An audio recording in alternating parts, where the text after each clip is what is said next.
John Calvin on Psalm 113, verses 5 through 9. Who is like the Lord our God, who dwelleth on high, who humbleth himself to behold the things that are in heaven and in the earth? He raiseth up the poor out of the dust, and lifteth the needy out of the dunghill, that he may set him with princes, even with the princes of his people. He maketh the barren woman to keep house, and to be a joyful mother of children. Praise ye the Lord. Who is like the Lord our God, the one who sits enthroned on high, who stoops down to look on the heavens and the earth? The prophet strengthens his position for the celebration of God's praises by contrasting the height of his glory and power with his unbounded goodness.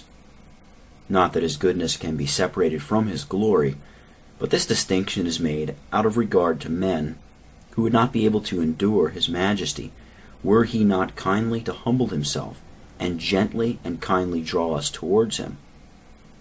The amount is that God's dwelling above the heavens at such a distance from us does not prevent him from showing himself to be near at hand and plainly providing for our welfare.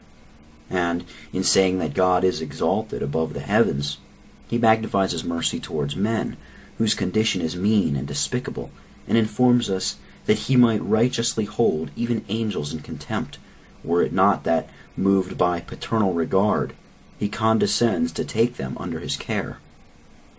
If in regard to angels he humble himself, what is to be said in regard to men who, groveling upon the earth, are altogether filthy?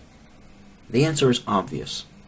The words of the prophet simply mean that God may trample the noblest of his creatures under his feet, or rather that, by reason of their infinite distance, he may entirely disregard them.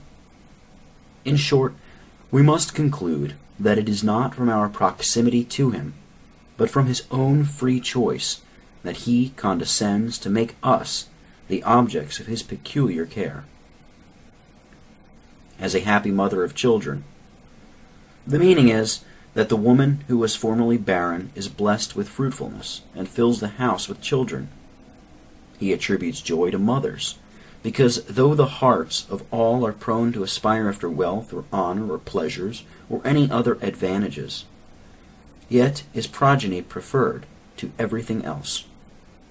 Wherefore, since God superintends the ordinary course of nature, alters the current of events, elevates those of abject condition and ignoble extraction, and makes the barren woman fruitful, our insensibility is very culpable if we do not attentively contemplate the works of his hand.